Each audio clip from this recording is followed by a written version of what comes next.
All right, so now we're going to look at the second part of exercise 1416. This is with the unreasonably low interest rate.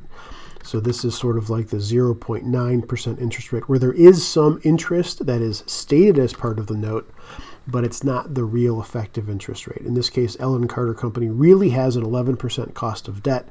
And so as accountants, we want to make sure we include the proper cost of debt in the company's financial statements. So how are we going to do this? We say we purchase equipment by issuing a 6% 8-year promissory note having a maturity value of $250,000 with interest payable annually. Our real rate's 11%. This should sound an awful lot like a bond where we issue it at a different interest rate than the stated rate. In this case, our interest rate is 6%. This is our face or stated or coupon rate. It's analogous to that. The market rate's 11, so we're going to have a discount. Now, in this case, the discount's going to be pretty severe, just like it was in the last one. I mentioned in class that you want your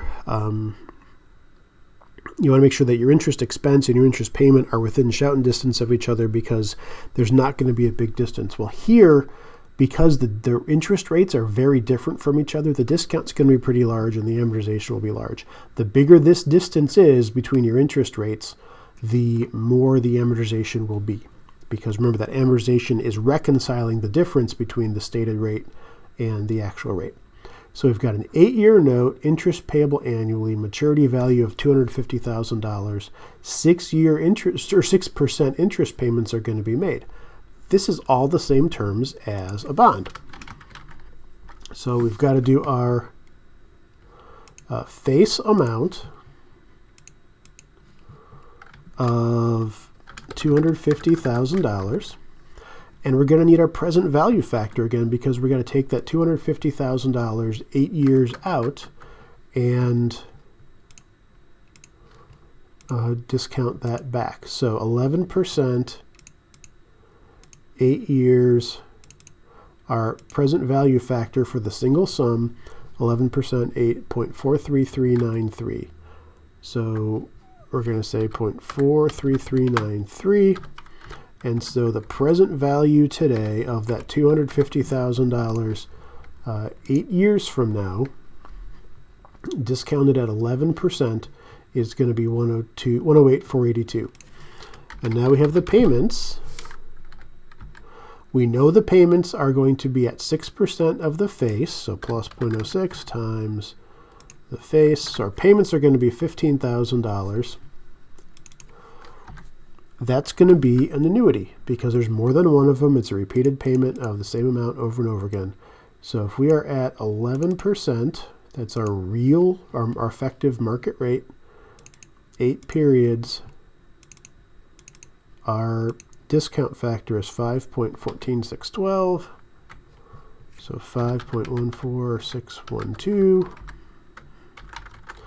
and so our total is 185,674. This should look just like pricing a bond because it is just like pricing a bond. It's pricing a stream of cash flows that has a single sum and an annuity, and you add those together and that's what you got.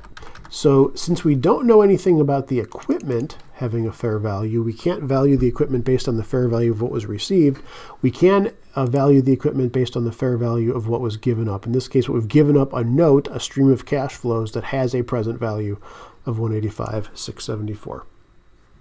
So our first journal entry to record the purchase of the equipment is going to be a debit to equipment of 185,674. We're going to do our note payable. And how are we going to value this? Are we going to value it at the 185,674? Nope, just like we do with the bond. We're going to do that at face.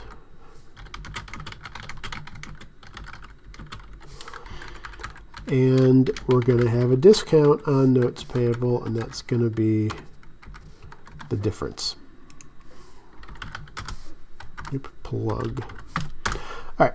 So that's going to be just like we were recording a bond, except instead of cash, we have equipment. Okay, so that should look like what we've done before.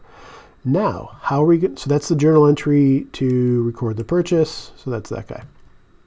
How are we going to record the interest at the end of the first year using the effective interest method? Again, effective interest means we want to calculate the right 11% interest on the carrying value of the note, which is going to be $185,674.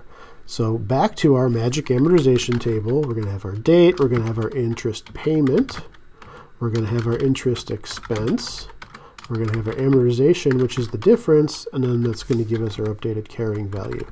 So on 1/1/17, we have our carrying value of $185,674.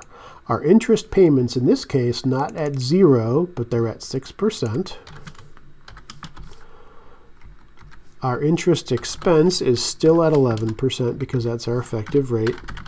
And our amortization is going to be the difference. So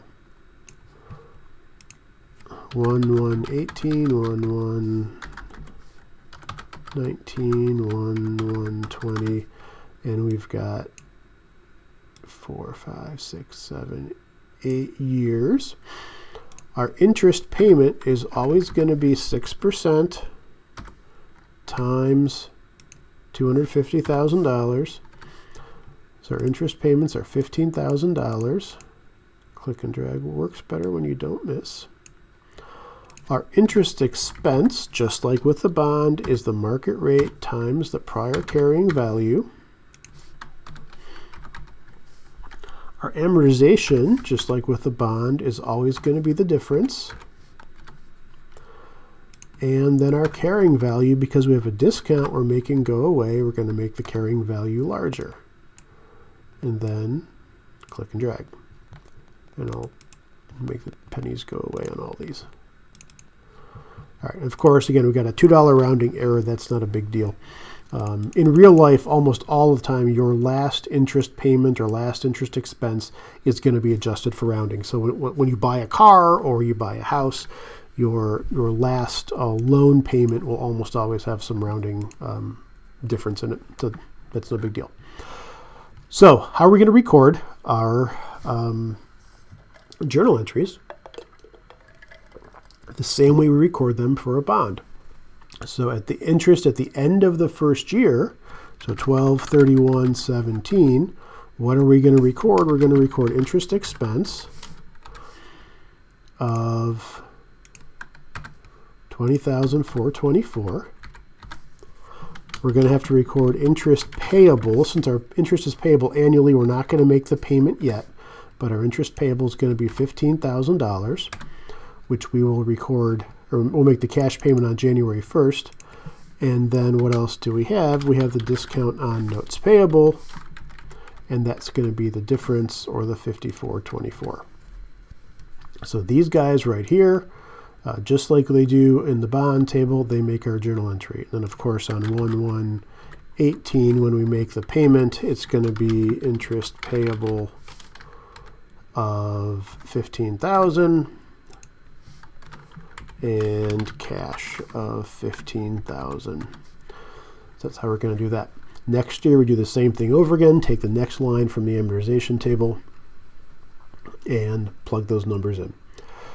So, notes payable with an unreasonably low interest rate, the amortization works exactly like it works on a bond that's issued at a discount with a reasonably lower interest rate.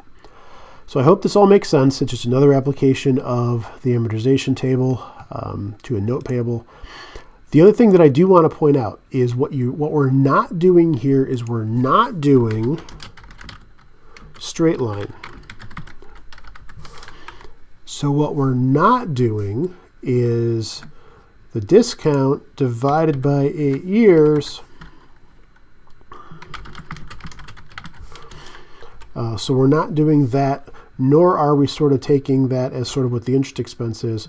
It can be really tempting to take this discount and not do the effective interest rate and just spread it out over the years that you've got and record that as the interest expense. Especially on the zero interest bearing note that we did in the first video, it could be tempting when you're not making an interest payment to just say, hey, 137,012 divided by 1, 2, 3, 4, 5 years, that's our interest per year. Do not do this because that's not effective interest. With the effective interest rate method, we have the proper 11% interest every year. So we're not doing this. That's bad. I'll make it in red. Don't do it, and then I'll just delete it. Make sure that when you're using the effective interest rate, you are actually doing your amortization table to calculate the interest rate or the interest expense. I hope that's helpful. Let me know if you have any questions or comments, and I will see you in class.